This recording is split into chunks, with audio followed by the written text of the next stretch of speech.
Hello everyone, let's continue our discussion on various kinds of setup and hold analysis. So what we'll do, we'll try to modify this circuitry in such a fashion to include more and more number of checks. Okay, to start with, we'll look into this combinational logic and we'll try to replace that logic with an AND gate.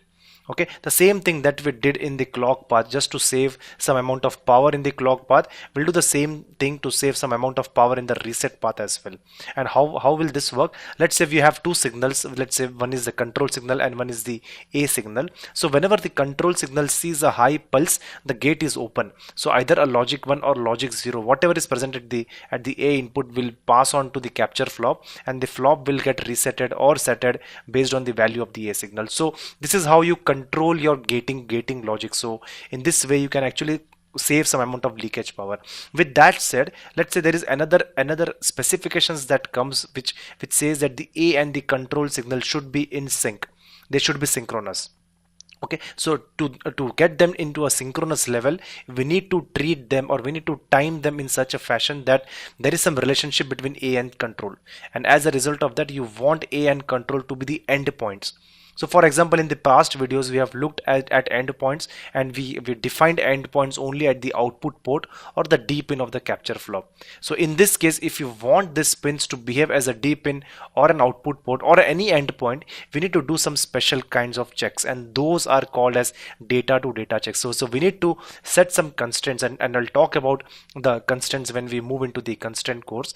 We need to set some data to data checks on the A and the control pin, and once you do that, the A and the control pin will behave as an endpoint, and you will find some multiple timing paths coming to the A and the control pin, something like this. So you will have two timing paths, one path which is from the another clock pin to the control pin, and another timing path from the clock pin to the A pin. So this A and control pin will behave as endpoints, just as the D pin and the output port, and then you can do some timing checks. So the requirement could be something like this. They want the A signal or the set or the reset pulse to come after certain time when the control edge comes. So that kind of requirement can be used or can be satisfied by the kind of checks that we are talking about, and we need some special constraints to enable that, which we'll be talking about once we enter deep detail into this particular course. This kind of checks are the checks between the data signals. Since this is the A signal, this A pulse is a data pulse, the control pulse or the control signal is again a data signal. So a check between two data signal is referred to as data to data check, and there are checks which are included as a part of setup and hold analysis. Okay, it's just categorized separately because this is a different from all others. All others were dependent on some flops except the clock gating. They were all dependent on certain endpoints as being a flop. In this case, the endpoint is not a flop, but it's an input of the gate.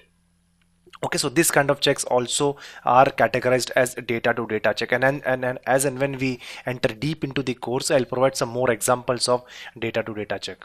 Okay, so with that said, let's move into another category. So another category of timing is the latch timing. We have looked into flops, we have looked into edge triggered flops, and when we say edge triggered flops, basically this launch flop or this kind of flops will become transparent on the edge of the clock signal. But there are certain special kind of flops that becomes transparent on the level of the on the level of the signal. Let's look into that. First, try to let us build the circuitry over here. We'll bring a latch in between. Then there is one more flop that we introduced over here. Okay, and with the latch and the flop we also add some clock pulses. So let's say we give the clock to the latch from this clock, and the same clock also goes to the flip-flop. Okay, so the major difference that we see from that we see from this flop and this latch is the behavior or the way they get triggered or they become transparent. So now, for example, the flops which I have used over here, this flop, and this one, these are all edge triggered flop. They will become transparent on the edge of the clock pulse. Okay, and this latch, it's called a transparent latch, and this latch will become transparent only at the level of the clock signal. So whenever this latch sees a level, of course the internal circuitry is different from this one and this one. I'll talk about the MOSFET level description of latch and the flop in a separate course. In this for now we'll try to understand that the latch works or latch functions on the level of the clock signal, whereas the launch flop behaves on the edge of the clock signal, or it becomes transparent at the edge of the clock signal. Okay, so in this kind of circuitry, what we can do, let's say if the flop, if there's a timing path from flop to latch, and which is being not met, so the flop can actually borrow some time from this area of the latch. Okay, that's called as time borrowing. And again, if there is a path from timing path from latch to the flop which is not being met, the latch can actually give some time from this area. It's called time given to the start point. So this some amount of time from its transparent, from its level edge, it can provide that to the capturing flop. So that is always possible. That's why latches are becomes really important in today's VLSI circuit. So we will talk about more about latches and its applications. Basically, most of the pipelining is being done using latches. We'll talk more about applications of latch and applications of latch timing as we go further in the course. But this becomes, there are two timing paths that comes when you introduce a latch between two flops. One is from this point to this point, where the flop actually borrows some time from the latch, and there is another timing path that comes from latch to the flop, where the latch actually gives some time to the flip flop. Okay, so this kind of timing is referred to as a latch setup and hold analysis, and we will be getting familiar with the terms of time borrowing and time given to the start point and to the end point. So these are the ones that I will be covering in this course. So as and when we move along the course, this terms will become more familiar. Okay, so along with the setup and hold analysis, along with the reg to reg checks, the flop to flop checks, there are some other kinds of analysis, a timing analysis that we do once we enter into an STA world. So those are called as one of them are called as slew and transition analysis. So once you enter into the slew and transition analysis, these are basically the checks that ensures that at any point on the circuit, your slew or your transition is covering between a certain min and max value. It is between certain range. So there will be some min requirement, there will be some minimum requirement of the slew, there will be some maximum requirement of the slew and or the transition.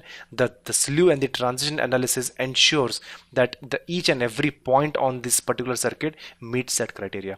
And there are reasons for that. There are power related reasons for that. Basically, if the slew is too sharp, it will increase your short circuit power, and if it is too large, it will again increase the opening time for which your gate is turned on. I'll talk more about the slew and the transition analysis in detail when we go further in the course. So this will also be a part of our course. So what we'll do, we'll stop at this point, as I need some more time to discuss the slew and the transition for data as well as clock path. We'll stop at this point and we'll start from the slew and the transition analysis checks that we'll be doing in a circuitry from the next video. Thank you.